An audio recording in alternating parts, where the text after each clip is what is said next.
YouTube के सभी दर्शकों को मेरा नमस्कार। आप सभी को राधे राधे, जय श्री कृष्ण। तो प्यारे बच्चों, ये हमारी लेसन 7 की सेकंड क्लास है। इससे पहले एक वीडियो आ चुका है इसके बारे में, तो जहाँ पे हमने ब्रेक किया था उससे आगे कंटिन्यू हम करते हैं, ठीक है।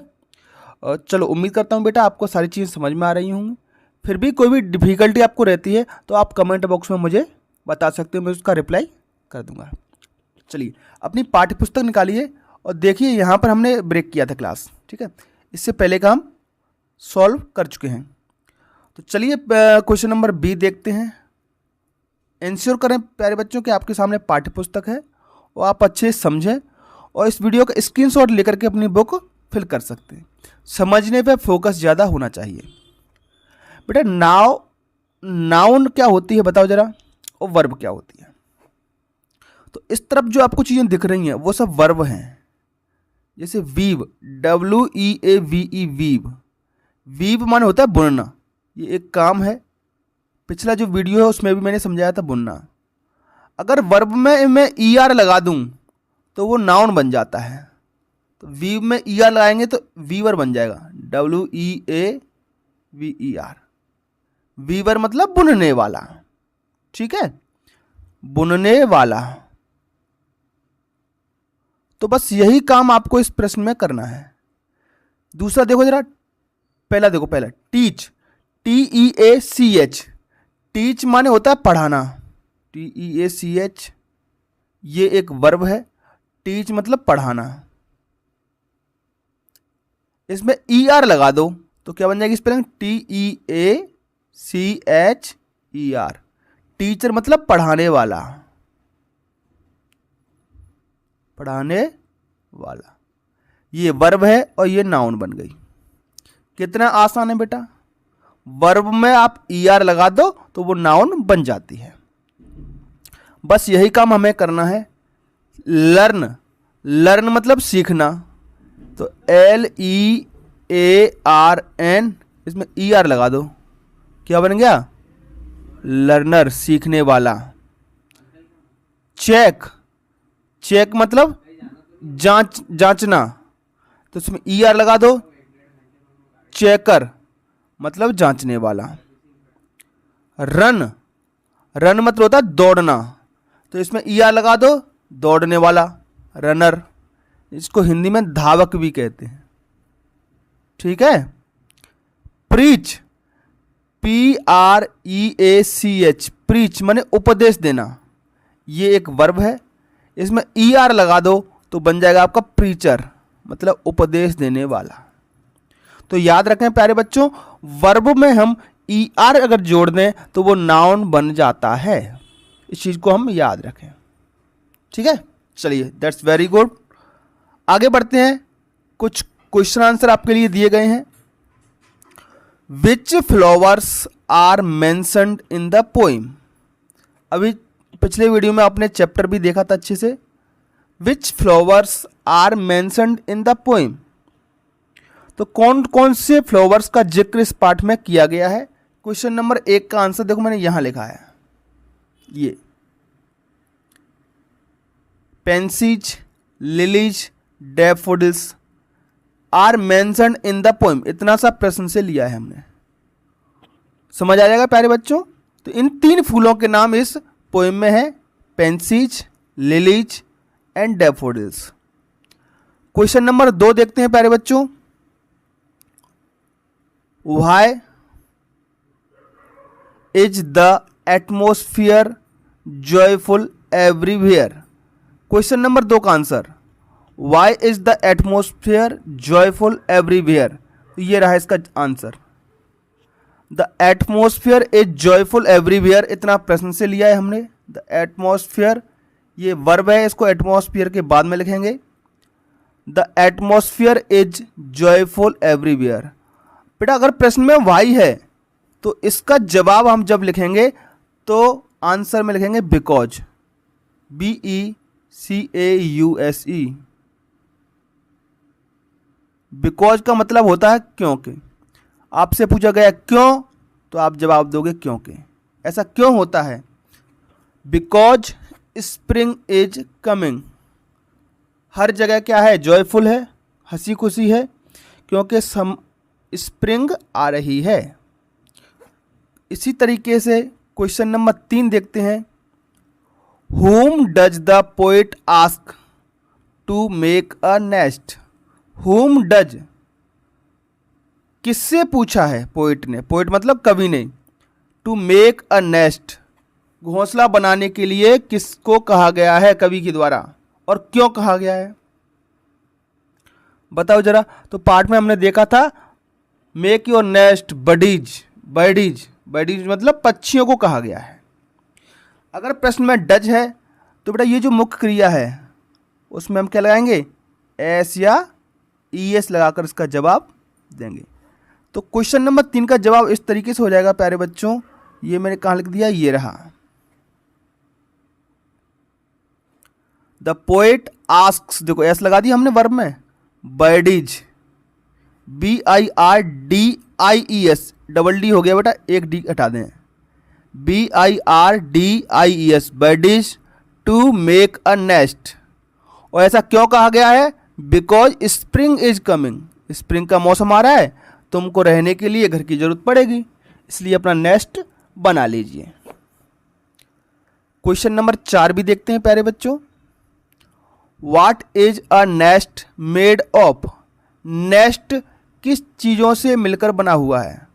तो आपको पढ़ाया मैंने बेटा पंख और छोटी छोटी स्ट्रॉ, स्ट्रॉ मतलब टहनियाँ, घास फूस की टहनी हो सकती है छोटी सी, कांटों की भी हो सकती है, कुछ पक्षी बनाते हैं, पत्तों की टहनियाँ वगैरह, है ना, इस प्रकार के। तो इसका जवाब ये लिखा है प्यारे बच्चों, अ नेस्ट इज मेड ऑफ, इतना प्रश्न से ही लिया है हमने, स्ट्रॉ एंड फीदर्स, इतना जोड़ना है, और फीदर का मतलब होता है पंख, ये चित्र छपा हुआ है। अ nest is made of straw and feather, घोंसला स्ट्रॉ और पंख से मिलकर बना हुआ है। क्वेश्चन नंबर 5 देखते हैं। What does the poet mean by all around is fair, हर जगह फेयर है मतलब उजाला है, स्वच्छ है, इससे कवि का क्या आशय है, कवि का क्या मतलब है। प्रश्न में बेटा डज है, मैं फिर से रिपीट करता हूं, जब जवाब लिखेंगे तो उसमें एस या ई एस मेन वर्ब में हम लगाएंगे। All around is fair means, देखो मीन मेन वर्ब है, इसमें एस लगा दिया, means. Weather is clear, weather मतलब होता है मौसम, ठीक है, वेदर इज क्लियर, मौसम साफ है, बादल साफ है। What is the central idea of the poem, central idea, poem का सेंट्रल आइडिया मतलब ये पोइम किस बारे में है वो आपको बताना है। तो इसका जवाब लिखा है, ये रहा आपका, the central idea of the poem, of the poem, ये ही हटा दिए प्यारे बच्चों यहां से, ठीक है। The central idea of the poem is spring is coming, क्या है सेंट्रल आइडिया कि स्प्रिंग आ रही है, बस इतना लिख दो काम चल जाएगा। अगर थोड़ा सा ज़्यादा लिखना है तो इट टेल्स, यह बताती है, about the change of nature, प्रकृति में क्या बदलाव होते हैं उसके बारे में ये पाठ, ये पोएम बता रही है। In the spring season, spring season में प्रकृति में क्या बदलाव होते हैं उसके बारे में ये पोएम बता रही है, ठीक है प्यारे बच्चों। चलिए आराम आराम से वीडियो को स्लो भी कर सकते हो, आराम से देखिए, फिर भी समझ में ना आए तो आप कमेंट कीजिए, मैं आपको दोबारा से समझा दूंगा। Complete the lines, use the words from the poem. अब यहाँ पर बेटा पोइम की कुछ पंक्तियाँ दी गई हैं और खालिस्तान छोड़ दिया गया है, तो पोइम देखिए इसमें क्या भरना है वहाँ से देख करके आप भर सकते हो। Spring is coming, spring is coming, all around is fair, क्या भर देंगे हम, इज फेयर भर देंगे। कहाँ से देख करके, पोइम से देख करके।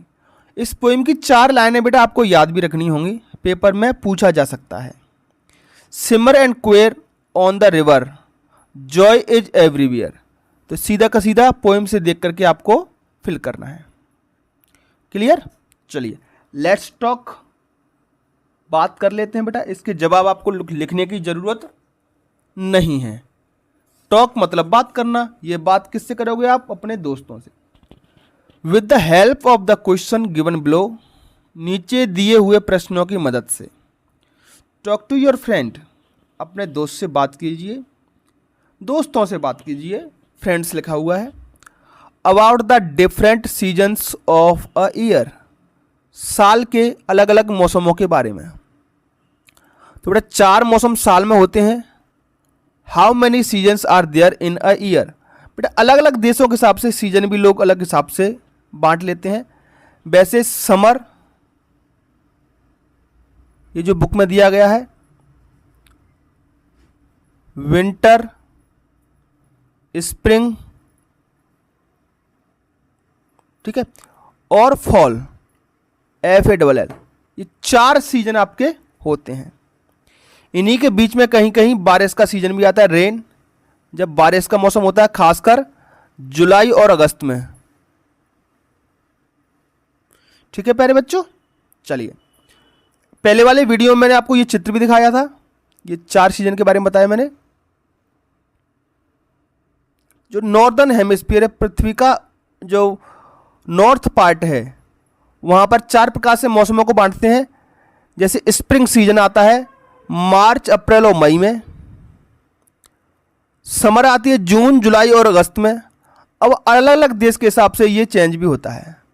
सितंबर, अक्टूबर, नवंबर में फॉल आता है, मतलब पतझड़ आता है, पेड़ों के पत्ते गिर जाते हैं। और फिर दिसंबर, जनवरी और फरवरी में सर्दी रहती है, विंटर रहती है। तो ये 4 मौसम इस तरीके से साल भर में होते हैं। अगले प्रश्न जिस पे बात करनी है, विच season do you like most. अब इन 4 में से आपको कौन सा सीजन पसंद है? स्प्रिंग ही बोल दो बेटा, जो आपको पसंद हो वो बता सकते हो, SPRING, क्योंकि हर जगह खुशी होती है, नए फूल खिल रहे होते हैं, तो स्प्रिंग सीजन अधिकतर लोगों को पसंद आता है। What is the importance of the rainy season. Rainy season जो है, बारिश का सीजन है, उसका क्या इंपॉर्टेंस है, महत्व क्या है? बेटा फसलों के लिए पानी, तालाब भर जाते हैं, तालाब, नदियों में पानी होता है, बांधों में पानी होता है, और पानी बहुत ज़रूरी है, तो बारिश भी बहुत ज़रूरी है। What are the importance of festival related to the various season. अलग अलग सीजनों में, अलग अलग मौसमों में अलग अलग त्यौहार आते हैं, उनका क्या महत्व है? तो आप जानते हो कि सीजन जैसे बारिश है, बारिश के सीजन में सावन का महीना आता है, श्रावण। नवंबर दिसंबर में ठंड पड़ती है, तो नवंबर के मौसम में आपको दिवाली देखने को मिलेगी, दिसंबर में क्रिसमस मिलेगा। ठीक है, तो अलग अलग मौसम में अलग अलग त्यौहार भी मनाए जाते हैं। Which is the coolest season. Coolest मतलब सबसे ठंडा सीजन कौन सा होता है? तो सबसे ठंडा सीजन होता है विंटर का, WINTER। ठीक है प्यारे बच्चों, तो चलिए बच्चों इस क्लास को यहीं स्टॉप करते हैं। इसका बचा हुआ जो पार्ट है उसको हम पार्ट 3 में कंटिन्यू करेंगे। आज की वीडियो में इतना ही। जाने से पहले चैनल को लाइक करें और अपने दोस्तों के साथ शेयर जरूर करें, और कमेंट बॉक्स में मुझे बताएं आपको वीडियो कैसा लगा और आप वीडियो मध्य प्रदेश के किस जिले, शहर या गांव से देख रहे हैं। चलिए फिर मिलेंगे अगली क्लास में, तब तक के लिए आपका दिन शुभ हो। Have a nice day, thank you and take care.